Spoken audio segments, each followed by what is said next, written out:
One of those rare books that appeals to kids and adults alike.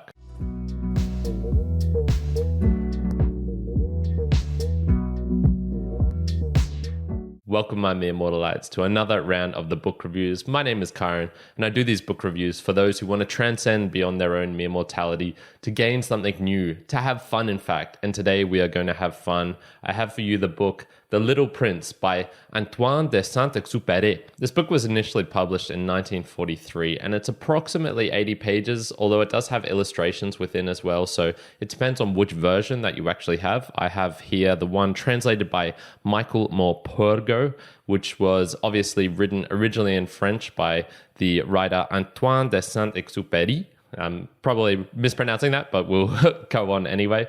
And it's a surprisingly complex story, considering that it's not that much in it. So there's two tales roughly intertwined, that of the aviator. So this is a grown-up adult, a pilot who's been lost and crash landed in the desert and is trying to find his way out. And that of the Little Prince, which is I suppose, outer space adventurer who goes across multiple planets and asteroids in search of adventure, in search of trying to find some meaning in his life. What makes the plot so complex is that it's the interweaving of the two stories, so that it's not just a narrow linear plot line. We start off with their meeting in the desert, where the aviator is very surprised to find the Little Prince in this barren landscape without a seemingly care in the world.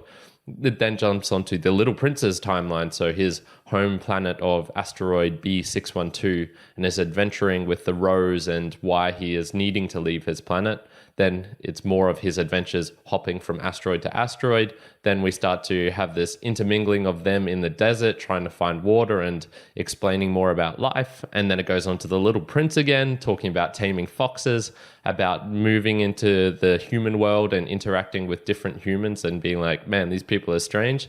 And then finally, the seemingly, I guess, death and the interaction with the snake right at the end. So a very complex story with, I would say, a simple message at the heart of it, but told in such a way that it's kind of fascinating to go along with. Touching upon the author, we can see why there's such a fascinating book, because Antoine was a fascinating dude. He was an adventurer, he was a fighter pilot, an aviator, and he had this love for life, a zest of writing, of living life to the fullest. So many of the things that happen in the book are mirrors of what occurred in his own life. He himself had a crash landing in the desert and was very, very lucky to survive. He had this turbulent relationship with I believe, Argentinian woman, which mirrors somewhat the relationship between the Little Prince and the Rose in the book. So all of these things combined really add that flavor to the book, the flavor to the plotline and story. It's because he lived it himself. Even his death was under this adventurous, mysterious circumstances where he was fighting in World War II. Just off of Italy, his plane crash landed and nothing was ever found of him ever again, apart from a couple of scraps of his plane and his dog tags or something similar to that, which washed up on the beach like 40 years later. So a fascinating book from a fascinating guy. Jumping into the themes, childlike innocence, the pleasure and pain of youth. So the Little Prince as a character is very simplistic in many ways. He has this absence or this lack of guile or cunning. We can see this when he is interacting with the adults in the book, that he just doesn't have any preconceptions. He sort of takes it for what it is.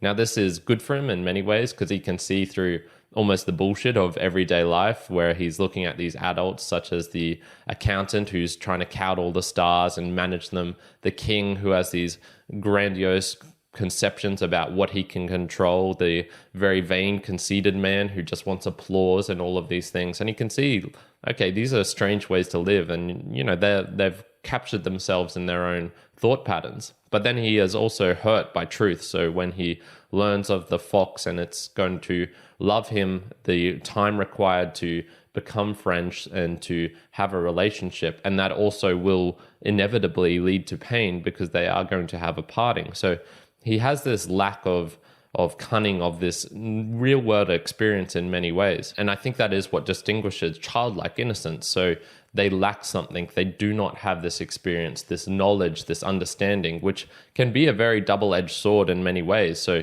yes, it's very beneficial to know how the world works and to understand many things, but there is also this burden of knowledge where oh, you know what, maybe people can be deceitful and hurt me and all these sorts of things. So there is this childlike innocence, which is almost like there's some very good things in it and some very bad things as well. A question arises is, can one get it back? So if I'm an adult, can I get back some of this childlike innocence that I had as a kid? And I would have to guess no.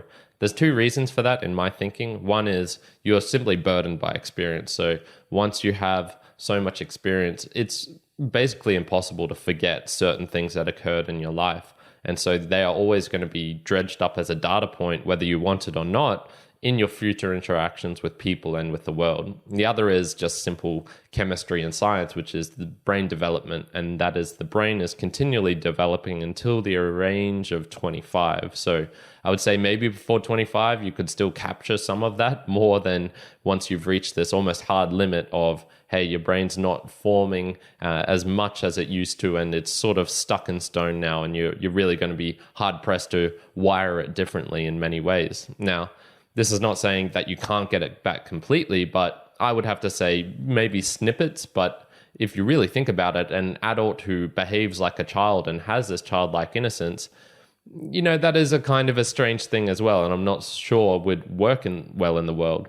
The other is then, would you want it back? And so, as I was saying before, there is this somewhat nostalgia I hear for being like a kid. If only I was a kid again and I had that, which is good and all. There are certain aspects, but I also think when you're an adult, it's easy to forget about the bad times that there was as a kid. So you might have glossed over some of the bullying you experienced or some of the negative feelings that you had in childhood, and you sort of have this rosy tinted view of the past, whereas maybe if you really look back at it, it wasn't all fun and games, and maybe you're thinking, oh, my childhood was 95% fun, whereas maybe it was closer to 60%, and there was plenty of boredom and bad times in there as well, which are easy to forget with the passing of time. This isn't so much a theme, but there was 7 life lessons that the translator included at the end that I thought were quite insightful, and I wanted to go over them as well as add maybe a couple of my own.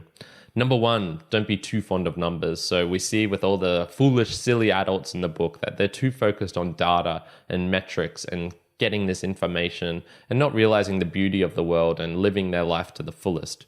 Number 2, look after the planet. So the little prince is raking his dormant volcano and his other volcanoes, keeping his planet free of the baobabs and all of these different trees and things that can go wrong with it. And so he has this beautiful connection with his planet and is very connected with his asteroid. Number 3, don't judge others by their words, but by what they do. So the flower, the rose that grows on his planet, says some mean things. She's conceited. She's very vainglorious and things like this. But her actions really convey that, she needs protection. She needs help from the little prince. And they have this formation, this bonding between the two of them. Number 4, relationships make life worth living. So the fox teaches the little prince about taming and how developing a relationship takes time, takes effort, and this is what really matters in life. This is what will give you some joy, also some heartbreak potentially if this relationship ends.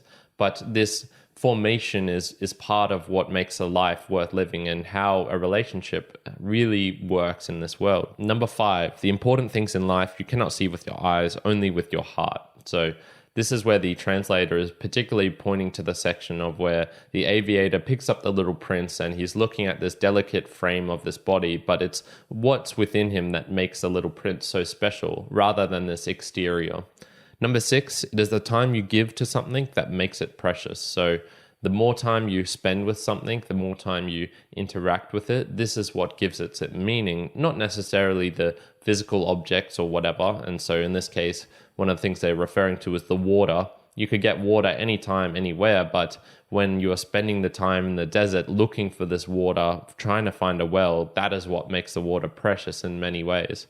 And number 7, finally, remember to look up at the stars. So this is just a simple ode, a call to realize, wow, there's this grandness out there. There's this majestic nature that's right within, just outside, but it's so easy to forget and also difficult nowadays with the light pollution that you cannot see the stars sometimes. You cannot realize, hey, there is a whole universe out there and you're just this tiny little blip on the planet of Earth. Now, for my life lessons, I'm going to add some adult complexity to these. So one from me was I think actually having a life with winners and losers actually makes life a lot more worth living. It makes it a bit more fun.